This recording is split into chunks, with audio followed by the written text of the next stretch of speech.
Hello नमस्कार, स्वागत आहे तुमचं पुन्हा एका नवीन व्हिडिओमध्ये। सर्वांना श्री स्वामी समर्थ। तर धनत्रयोदशी या दिवशी आपण आरोग्याची देवता तसेच विष्णूंचा अवतार धन्वंतरी यांची पूजा व उपासना करत असतो। तसेच या दिवशी आपल्याला आणखीन एक गोष्ट करायची आहे, ती म्हणजे यमदीपदान। तर धन्वंतरी पूजन झाल्यानंतर आपल्याला हे यमदीपदान संध्याकाळी करायचे असते। तर हे धन्वंतरी पूजन कसे करावे या संबंधीची संपूर्ण माहितीचा व्हिडिओ आपल्या चॅनलवरती आहे। यमदीपदान करणे म्हणजेच यमदेवतेचे धर्मराजाचे पूजन करायचे असते।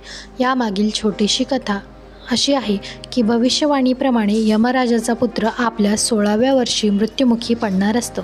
आपल्या मुलाने जीवनाचे सर्व सुख उपभोगावीत यासाठी राजा व राणी त्याचे लवकर लग्न करतात। लग्नानंतर 4थ्या दिवशी तो मृत्यू पावणार असतो। त्या रात्री त्याची पत्नी त्याला झोपू देत नाही। त्याच्या अवतीभोवती सोन्या चांदीच्या मोहरा ठेवल्या जातात। महालाचे प्रवेशद्वार सोन्या चांदीने सुशोभित केले जाते। सर्व महाल हा दिव्याच्या लख्ख प्रकाशाने लखलखित केला जातो। जेव्हा सर्परूपाने राजकुमाराच्या खोलीत प्रवेश करायचा प्रयत्न करतो त्यावेळी त्याचे डोळे या दिव्यांनी व सोन्या चांदीने दिपतात। त्यामुळे यम आपल्या जगात परत जातो। अशा प्रकारे ती आपल्या राजकुमाराचे प्राण वाचवते। म्हणून या दिवसाला यमदीपदान असेही म्हणतात। म्हणून संध्याकाळी या दिवशी घराबाहेर दिवा लावून आपल्याला यमराजांचे पूजन करायचे असते। तर यासाठी पिठाचा दिवा बनवला जातो। त्यात थोडी हळद टाकून त्याला दिव्याचा आकार देऊन हा दिवा बनवला जातो। तसेच त्याच्यासोबत 2 मुटके देखील बनवले जातात। जर पिठाचा दिवा बनवत नसाल तर तुम्ही मातीची पंती देखील घेऊ शकता।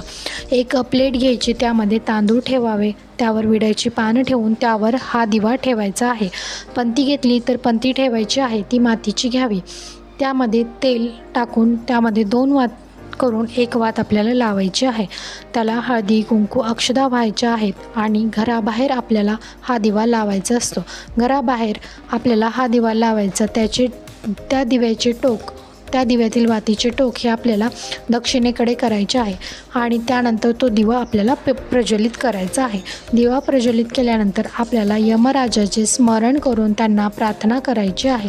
माझ्या कुटुंबातील सर्वांना दीर्घायुष्य मिळू दे, कुठल्याही प्रकारचं दुःख आपल्या कुटुंबावर येऊ देऊ नको, अशा प्रकारची प्रार्थना त्यांना करायची आहे, नमस्कार करायचा आहे।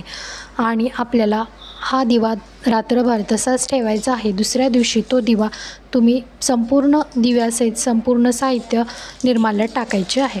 तुम्ही यासाठी मातीची पंती वापरली असेल तर ती देखील तुम्हाला निर्माल्यात टाकायची आहे। तर अशा प्रकारे आपल्याला यमदीपदान करायचे आहे। तर माहिती आवडली असेल तर व्हिडिओला लाईक, शेअर आणि आपल्या चॅनलला नक्की सबस्क्राईब करा। श्री स्वामी समर्थ।